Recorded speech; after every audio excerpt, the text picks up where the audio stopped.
Buongiorno, siamo qui da Gabriele che ha fondato Santolù, questo barbershop di Via Veneto.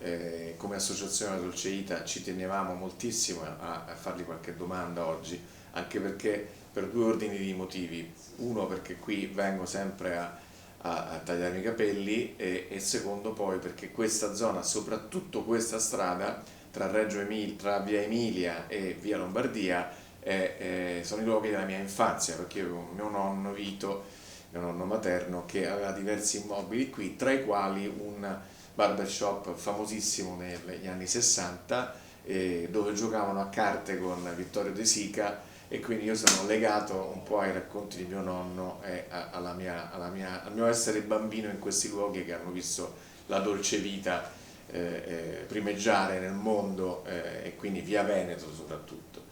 Ora, Gabriele, Sì. come vedi questa italianità appunto nel tuo lavoro quotidiano, in questa bellissima attività che tu hai aperto qui a Via Lombardia? Beh, io cerco di manifestare la mia italianità attraverso l'utilizzo di prodotti fatti esclusivamente in modo artigianale e sul nostro territorio con materie prime del nostro territorio. L'arredamento del locale è stato tutto completamente realizzato con artigiani italiani, a partire anche dai rivestimenti che sono fatti a Modena, piuttosto che le luci, le lampade che sono state fatte a Murano, tutto completamente artigianale.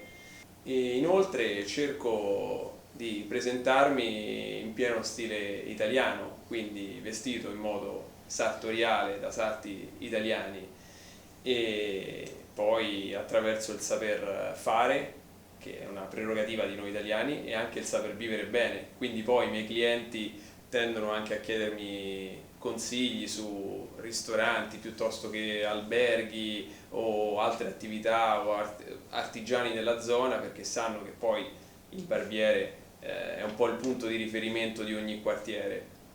A proposito di eleganza, tu sai che proprio l'associazione che abbiamo fondato, la Dolce Vita, ha al centro uno dei temi portanti, che è quello della manifattura. In questo caso la manifattura sartoriale per noi è molto importante portarla alla ribalta, dare voce, dare spazio, dare visibilità, perché proprio una delle nostre missioni fondanti è quella di cercare di mettere a sistema tutta la piccola impresa, le piccole imprese manifatturiere, artigianali, e quindi questo è uno dei scopi principali. Come ti poni tu sui temi dell'eleganza, alla quale vedo che tu sei molto attento e legato, e ti faccio i miei complimenti? Grazie mille. L'eleganza per me è la ricerca del dettaglio, e il concetto di eleganza lo vedo molto legato al concetto di tempo. L'eleganza è non avere fretta, dedicare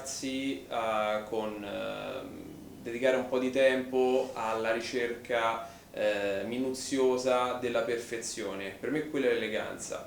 Il gesto più estremo di eleganza che si può fare, secondo me, nella vita è essere gentili, dedicare un atto di gentilezza a qualcuno, perché significa dedicare del tempo e anche dedicare le proprie attenzioni a qualcuno, non solo verso le persone, ma anche verso le materie, come può fare uno chef, come può fare un artigiano, e questo è quello che ci accomuna un po' a chi piace fare il Made in Italy e a chi fa il Made in Italy.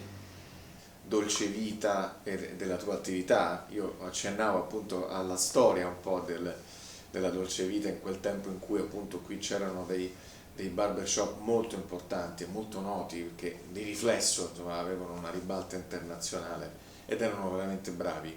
Come tu ti poni nei confronti di questa storia? Io sento che c'è un po' una nuova ricerca della dolce vita, molto, molto affannata, perché manca il contesto per far sviluppare nuovamente la dolce vita, ma si percepisce anche nei giovani che c'è questa voglia di perdersi, di godersi il momento. Anche le nuove generazioni, per assurdo, si stanno allontanando un pochino da tutto ciò che è social, o comunque per stare tanto tempo sui social o condividere ogni momento, ma dimenticarsi del telefonino e godersi quel momento. Quello è la dolce vita, non pensare alle conseguenze, non pensare a quello che sarà dopo, ma vivere il momento. E sento che c'è qualcosa che la sta riportando di nuovo ai giorni nostri. Speriamo, noi ce la mettiamo tutta e stiamo unendo tutti i puntini per farlo. Assolutamente, questo della dolce vita è un grande progetto che secondo me, se si riesce se riusciamo a portarlo avanti tutti insieme come una grande squadra, ci farà brillare nuovamente nel mondo. Assolutamente. Grazie. Grazie mille.